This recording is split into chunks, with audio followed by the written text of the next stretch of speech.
أَمَّنْ خَلَقَ السَّمَاوَاتِ وَالْأَرْضَ وَأَنزَلَ لَكُم مِّنَ السَّمَاءِ مَاءً فَأَنبَتْنَا بِهِ حَدَائِقَ ذَاتَ بَهْجَةٍ مَا كَانَ لَكُمْ أَن تُنبِتُوا شَجَرَهَا أَإِلَٰهٌ مَّعَ اللَّهِ بَلْ هم قوم يعدلون أَمَّنْ جَعَلَ الْأَرْضَ قَرَارًا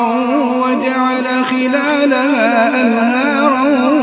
وَجَعَلَ لَهَا رَوَاسِيَ وَجَعَلَ بَيْنَ الْبَحْرَيْنِ حَاجِزًا أَإِلَٰهٌ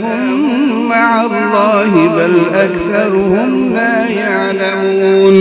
أَمَّن يُجِيبُ الْمُضْطَرَّ إِذَا دَعَاهُ